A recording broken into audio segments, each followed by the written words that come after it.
성경을 보면 수많은 인물들이 나옵니다. 그 중에서도 특별히 믿음으로 승리한 신앙의 인물들을 살펴보면 공통점이 있습니다. 그것은 바로 하나같이 고난을 겪었다라는 것입니다. 하나님을 믿는다고 해서 그냥 저절로 쉽게 된 인생은 하나도 없습니다. 삶의 모진 풍파와 고난의 굴곡을 겪었고요. 어떨 땐 앞이 하나도 보이지 않는 사망의 음침한 골짜기를 지나기도 하였습니다. 그리고 또 하나 공통점이 있습니다. 그들은 인생의 시련과 고난의 풍파를 지날 때 좌절하거나 무너지지 않았다라는 사실입니다. 오히려 그 고난의 풍파를 뚫고 나가 더욱더 놀라운 믿음의 사람으로 변화되었다라는 공통점이 있습니다. 우리가 지금 살펴보고 있는 다윗도 그러한 사람들 중에 한 사람입니다. 다윗은 20대 한창 젊은 나이에 그 인생의 황금기에 아무 잘못도 없는데 사울의 그 살해 위협을 피해 도망자의 삶을 살았습니다. 언제 사울의 창칼이 자신의 목을 겨눌지 모르는 위기 가운데서 불안한 나날을 보냈습니다. 10년이나 넘는 세월을 광야의 고난 가운데서 지냈습니다. 이때 여러분 같으면 어떻게 하셨을런지요? 네. 예수 잘 믿고 있는데 새벽기도 나오고 주일 성수하고 있고 11조 드리고 있고 잘하고 있는데 왜 나에게 인생에 이런 일이 일어날까? 라고 생각하지는 않으실런지요? 한두 번도 아니고요. 10년이나 넘게 계속해서 뭐 잘못했으면 이해가 되는데 잘못한 거 하나도 없는데 여러분 같으면 과연 어떻게 그 인생 가운데서 살아내셨을까요? 그런데 놀랍게도 다윗은 그러한 고난을 겪으면서도 자신의 인생을 저주하거나 한탄하지 않았다라는 사실입니다. 자포자기하며 주저앉지 않았다라는 겁니다. 오늘날 소위 말하는 M4 세대가 되지 않았다라는 사실입니다. 그에게 다윗에게 닥쳐온 인생의 위기를 하나하나 겪어나가면서 오히려 더 견고한 신앙의 사람으로 세워져 갔습니다. 인격의 깊은 중후함의 아름다움을 풍기는 사람으로 변화되어져 갔습니다. 그 증거가 바로 그가 지은 주옥 같은 시편들입니다. 다윗이 쓴 시들을 보면요, 얼마나 아름다운지 모릅니다. 인생의 기품이 있고요. 그 시 하나하나 보면은 어떻게 이게 고난받은 사람인가 할 정도로요, 정말 그 시에 깊이가 있습니다. 다시 한번 강조합니다. 다윗의 시편은 그냥 저절로 쉽게 쓰여진 것이 아니다라는 겁니다. 그냥 나온 시들이 아닙니다. 어쩌다가 문득 시감이 떠올라서 지은 시도 아닙니다. 극심한 고통과 환난의 위기 가운데서 나온 신앙의 고백이자 믿음의 선포였던 것입니다. 자, 그러면 다시 한번 여러분에게 질문합니다. 만약에 여러분이 다윗이 겪은 이 인생의 위기를 겪는다면 어떻게 하시는지요? 네. 다윗처럼 그러한 인생의 위기를 겪게 된다면, 삶의 풍파를 만나게 된다면 어떻게 하실런지요? 이에 대해서 위기관리 전문가이자 기업의 위기관리, 기업이 처하는 각양각색의 위기를 관리하는 데 컨설팅해온 10년이나 넘게 자문해온 성균관대 교수 강함수 교수께서는 다음과 같이 강조합니다. 위기관리 전문자가 이렇게 강조합니다. 위기관리는 사실 위기를 관리하는 것이 아니라 위기로 야기된 영향 요인을 관리하는 것이다. 그렇죠? 위기관리라는 것은 위기로 인하여 주어진 그 요인들을 관리하는 것이다. 그런데 저와 여러분이 주목해야 되는 거, 그 관리는 반응이 아니라 대응이다라고 강조하고 있습니다. 반응이 아니라 대응이다. 반응은 피동적이죠. 대응은 적극적입니다. 위기 관리에 반응하면 이미 늦은 겁니다. 맞는 말입니다. 위기에는 반응이 아니라 대응이 필요하다라는 겁니다. 혹시 이태혁이라는 사람의 이름을 들어본 적 있으신지요? SBS 스타킹에도 출연했다라고 합니다. 세계 그 유명한 포커 대회에서 여러 번 우승한 챔피언이 된 천재 포커라고 합니다. 그리고 심리 게임 전문가인 이 이태혁 씨 또한 위기 관리, 그 얼마나 많은 위기를 맞닥뜨렸는지요. 포커 게임 할 때도 보면은 순간순간마다 위기가 있고요. 그러한 위기 관리에서 가장 중요한 것은 대응이다라고. 대응이다라고 강조하였습니다. 이분이 쓴 사람의 마음이 읽힌다는 책을 보면요, 어떻게 위기관리에 대응해야 되는지에 대해서 5가지로 자세하게 설명하고 있습니다. 혹시 참고로 필요하신 분 사서 한번 읽어보시기 바랍니다. 학자, 성균관대 교수나 프로 갬블러, 아카데믹이나 프랙티컬이나 학자나 프로 갬블러나 위기 앞에서 중요한 것은 대응임을 이구동성으로 강조하고 있습니다. 오늘 말씀을 보면요, 다윗 또한 그에게 닥친 위기 앞에서요 반응하지 않았습니다. 초조해하거나 불안해하지 않았습니다. 당황하지 않았습니다. 오히려 적극적으로 대응하였음을 보여주고 있습니다. 그럼 어떻게 대응하였는가? 이에 대해서 3가지를 살펴보며 은혜 받고자 합니다. 첫 번째로 경계를 소홀히 하지 않은 깨어있음이 있었다라는 겁니다. 어떻게 대응했는가? 깨어있었다라는 겁니다. 경계를 소홀히 하지 않고 깨어있었다. 1절과 오늘 말씀 1절과 2절을 보면요, 사울은 10사람들이 다윗이 숨어있는 은신처에 대한 정보를 제공하자 다시 3,000명의 정예부대, 특수부대를 이끌고 출동하였습니다. 앞서 23장과 24장을 보면요, 이 10사람들은요 이전에도 다윗의 위치를 사울에게 밀고하여 다윗을 위험에 빠뜨린 적이 있었습니다. 그런데 오늘 또다시 사울 편에 붙어서 다윗을 위기 가운데로 몰아넣고 있습니다. 다윗이 이때 당한 일을 잊지 못하고요, 지은 한 맺힌 시가 시편 54편입니다. 얼마나 이게 한 맺혔으면 10사람들에 의해서 유대 지파 사람들입니다. 자신과 동일한 같은 지파 사람들인데 한 번도 아니고 2번이나 사울에게 자신 있는 곳을 밀고 하여 자신을 위기로 몰아넣었던 이 10사람들을 향한 그 한 맺힌 노래가 시편 54편입니다. 이 팩트, 이 사실을요 역으로 보면요, 다윗은 늘 항상 위험 가운데 놓여 있었음을 알 수가 있습니다. 언제 어디서 무엇을 하든 늘 항상 자신의 생명을 노리는 자들로 인해 한시도 경계를 소홀히 할 수 없었던 겁니다. 그래서 깨어있을 수밖에 없었던 겁니다. 오늘 말씀 3절 말씀 함께 읽습니다. 시작. 사울이 광야 하길라 산 길가에 진친지라. 다윗이 광야에 있더니 사울이 자기를 따라 광야로 들어옴을 알고.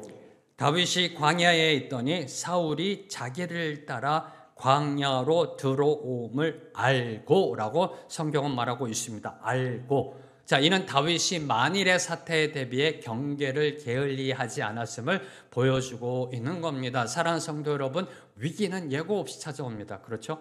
예고하고 찾아오면 위기가 아니죠. 네. 위기는 예고 없이 찾아옵니다. 어떤 위험이 언제 어떻게 닥칠지 모릅니다. 하지만 위기를 미리 대비하고 있다면 그만큼 당황하지 않고 신속하고 적절한 대응책을 강구할 수가 있습니다. 자, 그러면 다윗은 어떻게 깨어있어 대응했는가? 다윗이 제일 먼저 취한 대응은 바로 기도였다라는 겁니다. 이때 일을 기록한 시편 54편의 말씀을 보면, 특별히 시편 54편 2절의 말씀을 보면요, 이렇게 기록하고 있습니다. 하나님이여 내 기도를 들으시며 내 입의 말에 귀를 기울이소서. 하나님이여 내 기도를 들으시며 내 입의 말에 귀를 기울이소서. 어떻게 대응했는가? 깨어 기도했다라는 겁니다. 제일 먼저 대응한 것은 기도라는 것입니다. 시편 54편을 보면요, 다윗은 자신이 숨어있는 곳을 사울에게 알려주는 그 10사람들의 적대 행위로부터, 그들의 공격으로부터, 그리고 사울의 창칼로부터 자신을 구원해 주실 것을 부르짖고 있습니다. 오직 하나님만이 자신을 지켜 보호해 주실 것을 믿음으로 고백합니다. 그리고 기도로 선포합니다. 바로 이것이 시편 54편의 말씀입니다. 한마디로 다윗은 이 위기의 순간마다 깨어 기도함으로 그 위기를 극복하였던 것입니다. 기억하십시오. 우리 믿는 자들에게 위기 대응의 원동력은 기도라는 겁니다. 저와 여러분도 그 어느 누구도 예외 없이 인생을 살아가며 위기를 만나게 됩니다. 그 어느 누구도 예외 없이 인생의 풍파를 만나게 됩니다. 그때 저와 여러분이 제일 먼저 취해야 할 행동은 기도라는 것입니다. 위기 극복의 출발점은 기도임을 보여주고 있습니다. 자, 여기서 또 하나 주목하는 거. 늘 깨어있는 다윗과 달리 사울은 깨어있지 못했다라는 겁니다. 사울은 깨어있지 못함을 보여주고 있습니다. 5절 하반절을 보면요. 5절, 오늘 말씀 5절 하반절을 보면은 다윗이 진 가운데 누웠다라고 기록하고 있습니다. 진 가운데 누웠다. 이는 사울이 3,000명의 군사들의 호위를 받고 있는 가운데 잠을 자고 있었다라는 말입니다. 정예부대 3,000명의 호위를 받고 있습니다. 특수부대 3,000명의 호위를 받고 있습니다. 겹겹이 사울을 둘러싸고 지금 사울은 자고 있습니다. 근데 아마도 지난번 엔게디 광야 사건 내 아무런 호위병도 데리고 가지 않고 동굴 속에 들어갔다가 험한 꼴 당했잖아요. 아마 그 충격이 있어서 그 트라우마가 있어서 아마도요 3,000명의 특수부대로 겹겹이 호위하고 둘러싸게 하고 아마 지금 편안하게 잠을 자고 있는 겁니다. 자, 그러면 사울은 안전했는가? 이 질문입니다. 자, 그러면 안전했는가? 아니라는 겁니다. 오늘 말씀을 보면 아닙니다. 그는 다윗이 마음만 먹었다면 죽을 수도 있었습니다. 사울은 3,000명의 특수부대로 안전장치를 겹겹이 마련해 놓았습니다. 그런데 그 안전장치에 구멍이 뻥 뚫리고 말았던 것입니다. 이것이 바로 하나님 밖에 있는 자들의 실상입니다. 이것이 바로 하나님을 의지하지 못하는 자들의 삶의 현실입니다. 재물이나 권력을 의지하며 재물과 권력으로 나의 인생의 안전망을 세워가고자 하는 자들의 모습이라는 겁니다. 세상 것들로 안전망을 구축하고요. 세상의 바벨탑을 쌓아가지만 부실공사로 인해서 언젠간 반드시 무너져 버리게 될 것을 교훈하고 있는 겁니다. 사울은요, 이때 다윗을 찾으려고 광야를 수색할 것이 아니라 깨어 일어나 하나님을 찾으려고 애썼어야 했다는 겁니다. 이때 사울은 다윗을 찾으려고 하는 것이 아니라 깨어 하나님을 찾으려고 노력했었어야만 함을 교훈하고 있습니다. 두 번째로 다윗이 이 위기관리 속에 보여준 대응, 그 위기관리 영성은요, 담대함이라는 겁니다. 담대함. 위기에 맞서는 담대함. 첫 번째는 깨어있음. 두 번째는 담대함. 담대함의 모습을 보여주고 있습니다. 오늘 말씀 4절과 7절을 보면요. 사울이 자신을 잡으러 온 사실을 인지한 다윗이 보인 반응이 기록되어져 있습니다. 피하지 않았습니다. 숨지 않았습니다. 오히려 정탐을 보냅니다. 그리고 사울의 진영으로 잠입하였습니다. 오늘 말씀 4절과 5절 말씀, 두 구절 말씀 함께 읽습니다. 시작. 이에 다윗이 정탐꾼을 보내어 사울이 과연 이른 줄 알고 다윗이 일어나 사울이 진친 곳에 이르러 사울과 내레 아들 군사령관 아브넬이 머무는 곳을 본즉 사울이 진영 가운데 누웠고 백성 그를 둘러 진쳤더라. 자, 앞서 24장 기억나시는지 엔게디 광야 사건, 엔게디 동굴 사건, 그때도 다윗은 사울을 죽일 기회가 있었습니다. 그런데 손대지 않았습니다. 그 비슷한 일이 오늘 십광야에서도 일어나고 있는 겁니다. 자, 다윗이 십사람들의 밀고에 의해 사울의 추격을 받게 된 상황이나 그러한 상황이 역전되어 오히려 다윗이 사울을 죽일 수 있는 위치에 있게 된 사실, 그리고 그러한 상황에서도 사울을 죽이지 아니하고 사울의 목숨을 살려준 사실 등은 24절의 엔게디 동굴 사건과 유사합니다. 거의 비슷합니다. 다만 엔게디 광야에서는 다윗이 사울을 피해 동굴 깊은 곳에 숨었습니다. 깊은 동굴 가운데로 숨어 있었지만 오늘 십광야에서는 다윗이 사울의 진영으로 침투해 들어갔습니다.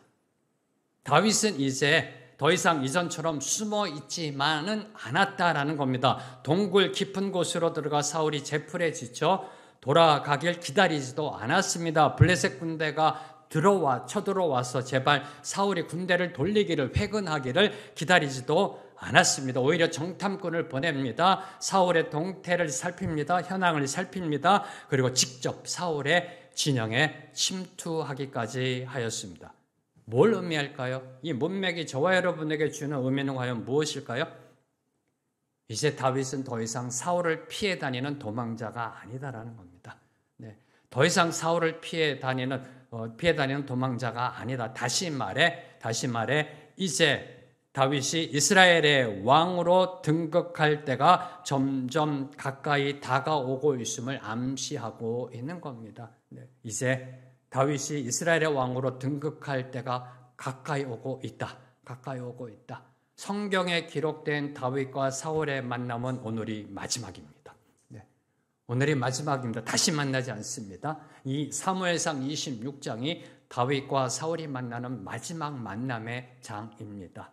이제 다윗이 이스라엘의 왕으로 세워질 때가 가까이 다가오고 있음을 암시하고 있는 겁니다. 여기서 두 가지를 먼저 저희들이 질문하며 은혜 받고자 합니다. 첫 번째로, 자, 그러면 다윗은 어떻게 그리도 용감할 수 있었을까라는 질문입니다. 3,000명의 특수부대입니다. 특전사들이 있습니다. 정예부대입니다. 그것도 겹겹이 사울을 지금 호위하고 있습니다. 어떻게 그 안으로 들어갈 수 있을까? 그것도 군사 딱 한 명만 데리고, 아비새만 딱 데리고 정예부대 3,000명이 진을 치고 있는 군대 안으로 들어갈 수 있었을까? 이 질문입니다. 여러분 같으면 어떻게 하셨을런지요? 들어갈 수 있었을까요? 특전사 3,000명이 있습니다. 기관단 소총을 다 메고 있고요.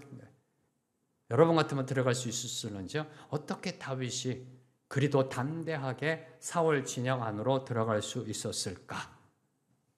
그 답은 바로 하나님을 만난 체험적 신앙. 이 외에는 답이 없습니다. 하나님을 만난 체험적 신앙으로, 그 담대함으로 사울 진영, 특수부대 3,000명이 진을 치고 있는 그 진영 한복판으로 들어갈 수 있었다라는 겁니다. 골리앗과의 싸움에서부터 시작하여 10대 때 골리앗과의 싸움에서부터 시작하여 블레셋 아기스 왕으로부터의 구원, 그리고 엔게디 동굴 사건, 그리고 최근에 자기를 모욕했던 나발의 죽음에 이르기까지 하나님이 자신을 지켜보고 인도하신다라는 그 은혜를 경험했기 때문에 한마디로 체험의 근육이 생긴 겁니다. 체험의 근육이. 처음에 골리앗을 무너뜨릴 때, 그 하나님을 경험했을 때, 거기에 블레셋 아기스 왕으로부터의 구원, 그리고 엔게디 광야 사건, 그리고 나발 사건 등등 자신의 인생 가운데 임하시는 하나님의 임재, 지켜보고 인도하심의 체험이 쌓이고 쌓여서 체험의 근육이 생긴 겁니다. 그 체험의 근육으로 인해 하나님께서 자신의 원수들을 알아서 처리해 주실 것이란 강한 확신을 가지게 되었기 때문에 3,000명의 특수부대가 진치고 있는 그 한복판으로 들어갈 수 있었던 겁니다. 다시 말해 하나님이 나를 보호하신다는 그 확신의 굳은 살이 박힌 겁니다.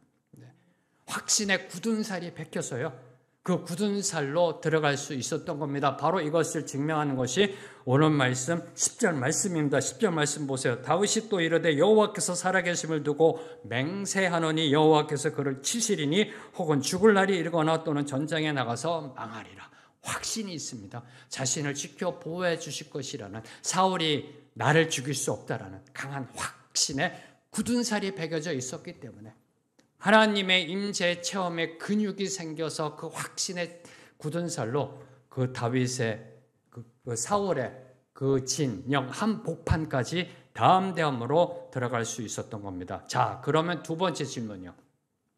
그럼 위기 앞에서 언제 피하고 언제 정면 돌파해야 하는가? 이 질문입니다. 그렇죠? 언제 피하고 언제 정면 돌파해야 하는가? 엔게디 동굴에서는 피했습니다. 그런데 지금 십광야에서는 정면 돌파합니다. 언제 피하고 언제 정면 돌파하느냐, 언제 정면으로 돌파하고 언제 우회적으로 돌아가느냐, 이 부분입니다. 이 부분입니다. 그것은 여러분의 몫이라는 겁니다. 제가 여러분에게 어떻게 해드릴 말씀이 없습니다. 여러분의 몫이고 여러분이 처한 상황 가운데, 여러분이 처한 위기 가운데서 여러분의 몫이라는 겁니다. 다시 말해 하나님의 음성을 들어야 한다는 겁니다. 하나님의 음성을 듣느냐 듣지 못하느냐의 문제라는 것입니다. 여러분의 몫입니다.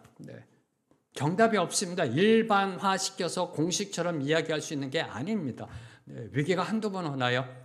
한두 번 오면 어느 정도의 일반화시킬 수 있겠지만 인생을 살아가면 여러분의 위기가 오잖아요. 언제 정면 돌파하고 언제 피해야 되는가, 여러분의 몫인데, 그런데 그 어느 누구에게나 해당되는 한 가지 분명한 것이 있습니다. 그 어느 누구도 예외 없이 적용되는 한 가지가 있습니다. 그것은 바로 광야로 가면 하나님의 말씀이 잘 들린다라는 사실입니다. 광야로 가면 하나님의 말씀이 잘 들리게 되어 있습니다. 일전에 살펴보았듯이 여러분 기억하시는지 모르지만 광야라는 단어를 저희들이 묵상한 적이 있습니다. 이 광야라는 히브리어 원어는 말하다라는 말에서 파생된 단어입니다. 말하다. 광야라는 곳이요. 무슨 뜻이에요? 하나님의 말씀을 듣는 곳이라는 곳입니다. 하나님이 우리에게 말씀하시는 곳이라는 의미를 내포하고 있습니다. 그래서 광야에 가면 하나님의 소리가 잘 들리는 법입니다. 하나님은 오늘도 하나님의 사람들을 광야로 부르십니다. 광야로 부르십니다. 위기라는 광야로 부르시고 실패라는 광야로 부르시고 질병이라는 광야로 부르시고 시련이라는 광야로 부르십니다. 왜요? 하나님이 하실 말씀이 있으셔서. 네. 하나님이 말씀하시고 싶어서 들려주고 싶은 말씀이 있으셔서 여기에서는 우리가 잘 못 들으니까 세상 소리에 시끄러워서 잘 못 들으니까 하나님이 이 모양 저 모양의 위기로 우리를 부르시는 겁니다. 광야로 부르시는 겁니다. 네. 하실 말씀이 있으셔서 꼭 우리가 들어야 할 말이 있기 때문에 그래서 언제 피하고 언제 정면 돌파하느냐? 여러분이 하나님의 음성을 듣고 그 음성에 순종하는 길밖에 없습니다. 세 번째로 다윗의 위기 대응은 하나님의 뜻에 순종하는 신앙의 여유였다라는 겁니다. 네. 하나님의 뜻에 순종하는 신앙의 여유. 6절과 7절을 보면요. 다윗은 아비사와 함께 사울의 진영으로 들어갔습니다. 그리고 8절에서 12절을 보면은 다윗이 사울을 죽이자는 아비새를 만류하고 사울의 창과 물병만을 가지고 사울의 진영을 빠져나옴으로써 두 번째 사울의 목숨을 살려준 사실이 기록되어져 있습니다. 이번에도 사울을 죽이는 대신 도망자의 길을 선택하였습니다. 자, 그러면 다윗은 왜 그리도 답답하고도 멍청한 짓을 한 것일까요? 네. 참으로 멍청한 짓 아닌가요? 네. 너무나 답답합니다. 이때 끝냈으면 더 이상 고생 안 해도 되는데 왜 그런 선택을 한 것인가? 오늘 말씀 9절과 11절 말씀, 9절과 11절 말씀 함께 읽습니다. 시작. 다윗이 아비새에게 이르되 죽이지 말라. 누구든지 손을 들어 여호와의 기름 부음 받은 자를 치면 죄가 없겠느냐 하고 내가 손을 들어 여호와의 기름 부음 받은 자를 치는 것을 여호와께서 금하시나니 너는 그의 머리 곁에 있는 창과 물병만 가지고 가자 하고. 자, 이때 만일 다윗이 자신의 안전을 최우선적으로 두고 살아갔다라면, 그죠? 자신의 안전을 최우선순위에 두었다라면 사울을 결코 살려두지 않았을 것입니다. 하지만 다윗에게 있어서 자신의 안전보다 더 중요한 것이 있었습니다. 자신의 생명보다도 더 중요한 것이 있었습니다. 그것은 바로 하나님의 뜻이라는 겁니다. 자신의 생명보다도 더 중요한 것, 그것은 바로 하나님의 말씀, 하나님의 뜻. 여호와의 기름 부음 받은 자를 치면 죄가 없겠느냐? 여호와의 기름 부음 받은 자를 치는 것을 여호와께서 금하시나니 하나님의 뜻, 하나님의 뜻을 붙잡은 겁니다.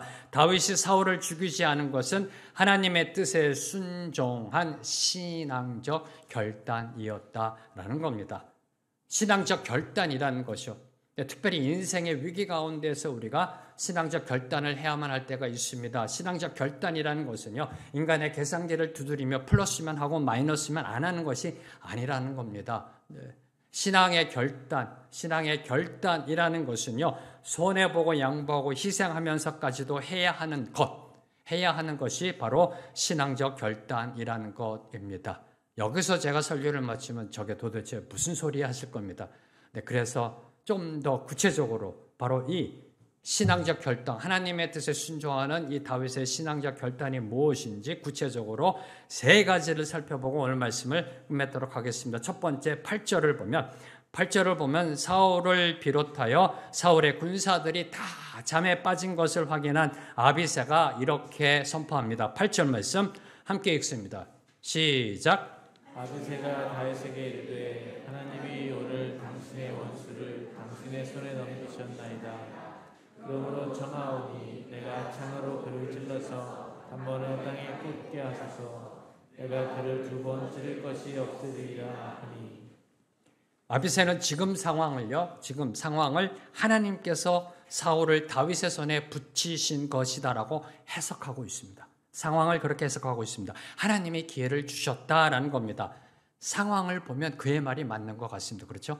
상황을 보면 그의 말이 맞는 것 같습니다. 자, 그리고 더 나아가 지난번 엔게디 광야 때는 다윗이 칼을 들고 사울을 죽이려고 했던 그런 가운데서 다윗이 그 칼을 내려놓습니다. 이 상황을 염두에 두었던지 아비새가 이렇게 얘기합니다.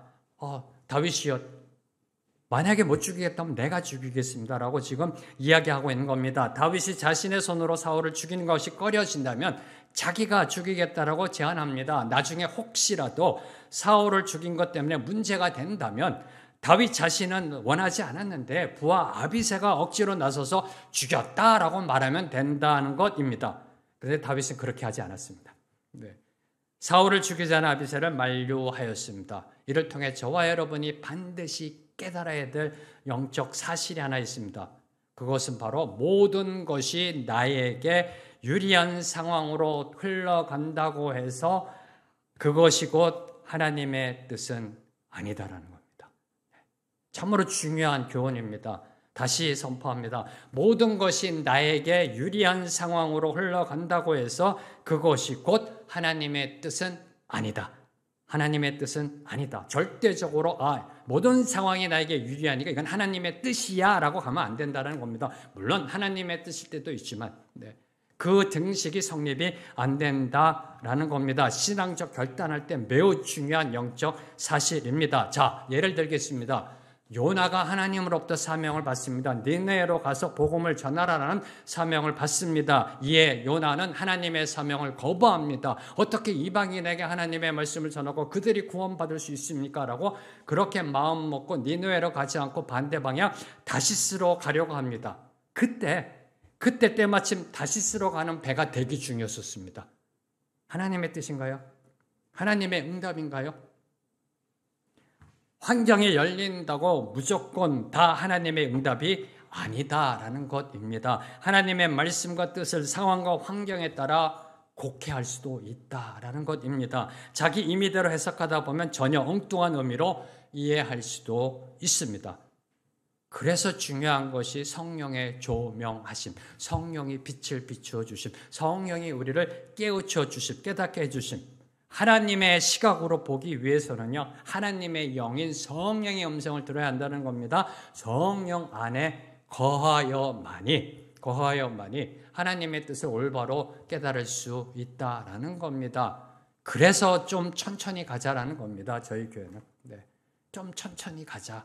이런 실수를 줄이기 위해서 한 번 더 기도하고 한 번 더 기도하고 좀 천천히 가자. 그래야 실수를 줄일 수가 있다는 겁니다. 다시 선포합니다. 모든 환경과 상황이 나에게 유리하게 돌아간다고 그것이 곧 하나님의 뜻은 아니다라는 사실을 오늘 이 말씀 속에 보여주고 있는 겁니다. 신앙적 결단을 내릴 때 상당히 중요한 영적 교훈을 주고 있는 겁니다. 두 번째로 자, 그럼 다윗은 왜 사울 진영으로 들어갔는가라는 질문입니다. 그렇죠? 왜 들어갔습니까? 사울을 죽이려고 하는 것이 아니라면 왜 들어갔는가? 사울을 죽이지 않았잖아요. 그럼 왜 들어갔나요? 그것에 과연 왜 들어갔을까? 이 부분입니다. 왜 위험을 무릅쓰고 들어갔을까? 저는 이 부분을 묵상하면서요, 처음에는 조금 죽이고 싶은 마음도 있지 않았을까? 인간이니까. 이 부분은 좀 이따 제가 또 다루겠습니다만 그런 마음이 있지는 않았을까? 무슨 다윗이 천군 천사인가요? 아니잖아요. 다윗도 인간이잖아요. 근데 왜 들어갔을까? 이걸 하나님의 섭리로밖에 이해할 수가 없습니다. 그렇죠? 사울을 죽이지 않을 거면 왜 굳이 목숨 걸고 굴러 들어가냐고요? 이 부분을 묵상하다 내린 결론, 하나님의 메시지를 전달하기 위해서. 하나님의 메시지, 어떤 메시지요? 용서와 하나님의 뜻. 용서와 하나님의 뜻. 악을 선으로 갚는 용서. 당신은 나를 이렇게 죽이려고 했지만 나는 당신을 죽이지 않습니다. 용서.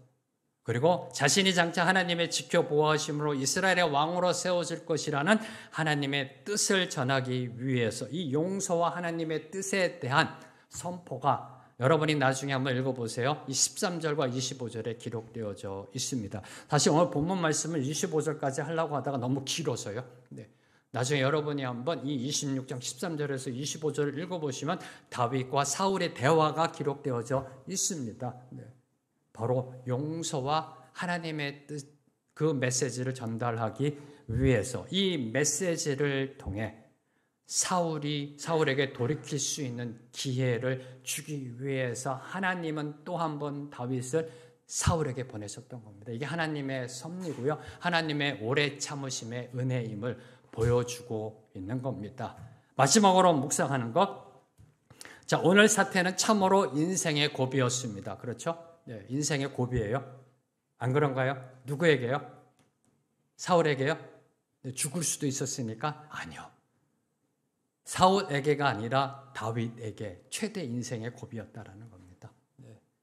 이 위기 앞에서 다윗이 보여준 대응책, 첫 번째 깨어있음, 두 번째 담대함, 세 번째 하나님의 뜻에 순종하는 신앙의 여유, 네, 신앙적 결단의 여유입니다. 네, 이 부분을 묵상하면서 저희들이 반드시 고민해야 될 질문, 인생의 최대의 고비였다. 누구에게? 다윗에게. 다윗에게. 왜요? 다윗이라고 해서 어찌 사울을 죽일 마음이 없었겠습니까? 들어갔더니 창이 딱 꽂혀 있어요. 그 창이 어떤 창이에요? 자신을 죽이려고 몇 번이나 던졌던 창이에요. 그것도 바로 옆에 있어요. 딱 들어서 딱 찍으면 끝납니다. 네. 사울을 죽일 마음이 전혀 없었을까라는 겁니다. 다윗은 그 누구보다도 사울을 제거함으로써 하루속히 도피 생활에서 벗어나고 싶었을 것입니다. 바로 이 일을 잘 보여주는 것, 이런 마음을 잘 보여주는 것, 이런 마음이 잘 표현된 것들이 다윗이 쓴 탄원시들입니다. 시편에 보면 다윗이 쓴 탄원시들이 있는데요. 다윗의 이 탄원시를 보면 사울을 원수다라고 표현하고 있습니다. 사울을 원수라고 표현할 정도로 아주 극심한 괴로움의 고통을 겪었음을 토로하고 있습니다. 그렇게 괴롭히던 인간이 지금 눈앞에 무방비 상태로 자고 있습니다. 이제 죽여버리면 다 끝난다. 네. 이런 유혹이 없었을까요? 그런 마음이 얼마나 강하게 다가왔을까요? 그것도 한 번이 아니라 두 번씩이나 지금 기회를 주세요, 하나님이. 그 첫 번째 이렇게 했는데, 그게 내가 잘못됐었나? 그래서 하나님이 또 주시는 건가? 죽이라는 건가? 별별 생각이 다 들었을 겁니다. 그리고 더 나아가 아비새가 대신 사울을 죽여준다라고 나섭니다. 네, 얼마나 고마워요? 눈 한 번 찔끔 감으면 다 끝납니다. 아비새가 제가 죽일게요. 그러면 이렇게 얘기하면 됩니다. 정 죽이고 싶다면 그럼 알아서 해. 나는 모르는 일이야 라고 그냥 그렇게 묵인하면 끝나는 일입니다. 참으로 인생의 최대 고비 가운데 다윗이 놓였던 겁니다. 복수하고 싶은 마음은 참으로 거부하기 힘든 유혹이라는 겁니다. 인생의 고비가 늘 항상 이 가운데 있습니다. 복수하고 싶은 마음은 참으로 거부하기 힘든 유혹이다. 나에게 상처를 준 사람, 나를 아프게 한 사람, 나를 무시하는 사람, 내 뒤통수를 치는 사람, 뒤에서 욕하고 비방하는 사람 등등등등 그런 사람들에게 어떤 식으로든 되갚아 주려고 하는 것이 우리 인간의 본성이라는 겁니다. 우리의 본질이라는 것입니다. 받은 만큼 되돌려주고 싶은 유혹, 너도 똑같이 당해봐라. 이 유혹은 그 어느 누구에게나 찾아오는 현실적 문제입니다. 바로 이 복수의 유혹을 이겨내는 것이 신앙의 여유라는 겁니다. 네. 이러한 결단이 있어야 된다는 겁니다. 이러한 결단이 있었던 겁니다. 이것이 신앙의 여유입니다. 모든 것을 하나님께 맡기는 것이 신앙의 여유입니다. 다시 말해 인생의 브레이크를 밟는 것이 신앙의 여유라는 겁니다. 인생의 브레이크. 하나님이 뭐라고 그러시나요? 죽이지 마. 죽이면 안 돼. 죽이지 마. 너는 손대지 마. 내가 처리할 테니까 다윗아 너는 사울에게 손대지 마라. 계속해서 인생의 이 브레이크를 밟는 것이 신앙의 여유라는 것입니다. 혹시 1912년에 이 파손된 좌초하여 난파된 타이타닉호를 아시는지요? 모르는 분 없을 겁니다. 그렇죠? 타이타닉호 다 아시잖아요. 20세기 초에 당시 초호화 거대 유람선입니다. 네. 가장 큰, 가장 안전하다고 여겨졌던 이 타이타닉호가 파손된 이유를 아시는지요? 왜 침몰했는지 여러분 아시는지요? 그 이유는요. 항로 중에 앞에 빙산이 있다라는 그러한 경고 전문을 여러 번 받습니다. 지나가는 화물선으로부터 시작해서 여러 번 받습니다. 네, 여러 번 받고서도 브레이크를 밟지 않았기 때문에. 브레이크를 밟지 않았기 때문입니다. 브레이크를 밟아야 할 때 엑셀을 밟다가, 엑셀 혹시 미국 영어 쓰시는 분은 이해해 주십시오. 미국 영어에는 엑셀이 없습니다. 엑셀레이터 또는 게스 페달이라고 쓰는데 한국에서는 엑셀이라고 쓰니까, 네, 엑셀을 밟다가 그것도 전속력으로 밟다가 빙산에 부딪혀 파산하고 말았던 겁니다. 전속력으로 질주하면 빙산을 깨트리고 뚫고 나아갈 수 있었을 것으로 착각하였던 겁니다. 인생에 있어서요, 엑셀을 밟는 것도 중요합니다. 속도를 내야 할 때는 내야 합니다. 그러나 멈출 수 없는 속도, 방향을 바꿀 수 없는 속도는 위험하다라는 겁니다. 그래서 하나님은 다윗으로 하여금 먼저 인생의 브레이크를 밟는 연습을 시키셨던 겁니다. 10대 때부터 계속해서. 네. 인생의 브레이크를 밟는 그 훈련을 시키셨던 겁니다. 성공이라는 엑셀을 밟는 것을 배우기 전에, 성공이라는 엑셀을 언제 어떻게 밟아야 할지 그것을 배우기 전에 우선 먼저 인내라는 브레이크를 다루는 법을 배우게 하셨던 것입니다. 사랑하는 성도 여러분, 기억하십시오. 여유 있는 자만이 인생의 브레이크를 밟을 수 있다라는 겁니다. 신앙에 여유 있는 자만이, 모든 걸 하나님께 맡기는 자만이 인생의 브레이크를 밟을 수 있다. 거북이의 영성을 즐길 수 있다라는 것입니다. 오늘 말씀을 맺겠습니다. 다윗의 부하 아비새는요, 사울을 죽이는 것을 하나님의 뜻으로 여겼습니다. 그러나 다윗은 사울을 죽이지 않았습니다. 자, 그러면 사울을 살려놓는 것이 하나님의 뜻인가요? 사울이 살아있어 다윗을 힘들게 하는 것이 하나님의 뜻인가요? 아브라함처럼, 요셉처럼, 모세처럼 다윗도 하나님의 광야 학교에서 그 트레이닝 캠프 안에서 당금질의 훈련을 받았습니다. 그것도 오랜 시간 당금질을 하고 또 당금질을 하고 또 당금질을 해서 세상의 사람들과는 다른, 아니 믿는 사람들조차 상상할 수 없을 정도의 영적인 순도를 가진 사람으로 변화되었습니다. 온전히 단련되어 정금같이 나아갔습니다. 한 시대를 변화시키는 인류의 리더로 세워졌습니다. 이것이 하나님의 뜻이라는 겁니다. 이것이 하나님의 뜻이라는 겁니다. 하나님은 오늘도 저와 여러분 우리 모두를 다윗처럼 당금질의 단련으로 빚어가고 계십니다. 광야의 위기, 폭풍의 위기 가운데서도 지키시며 인도하시며 하나님의 사람으로 만들어가고 계십니다. 바로 이 하나님이 다윗이 위기 앞에서 보인 대응의 본질이라는 겁니다. 이 하나님이 바로 다윗이 위기를 이겨내는, 극복한 그 대응의 본질이었던 겁니다.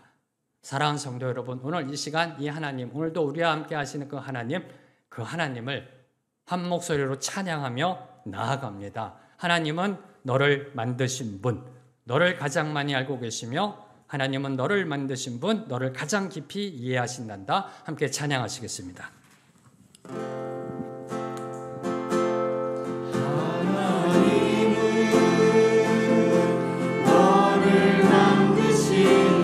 너를 가장 많이 알고 계시며 너를 가장 많이 알고 계시며 하나님은 너를 만드신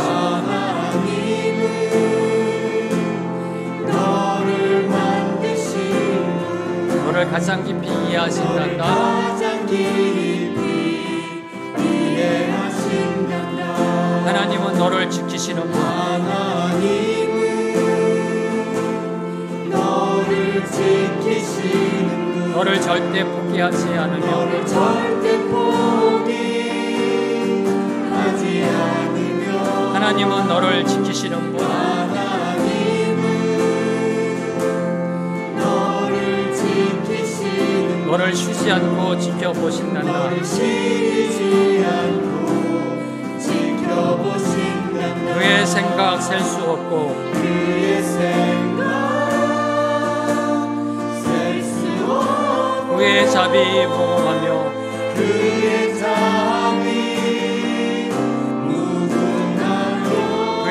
성실 날마다 새롭고 그의 성실 날마다 새롭고 그의 사랑 끝이 없단다. 하나님은 너를 원하시는 분, 하나님은 너를 원하시는 분, 이 세상 그 무엇 누구도 이 세상 그 무엇 그 누구보다 하나님은 너를 원하시는 분, 하나님은 너를 원하시는 너와 같이 있고 싶어 하신단다. 같이 있고 싶어 하신단다. 하나님은 너를 인도하는 분, 하나님은 너를 인도하는 분, 광야에서도 폭풍 중에도 광야에서도 폭풍 중에도 하나님은 너를 인도하는 하나님은 너를 인도하는 분, 푸른 초장으로 인도하신단다. 조장으로 인도하시는 그의 생각 셀 수 없고 그의 생각 셀 수 없고 그의 자비 무궁하며 그의 성실 날마다 새롭고 그의 사랑 끝이 한 번 더 고백합니다. 그의 생각 셀 수 없고 그의 생각 셀 수 없고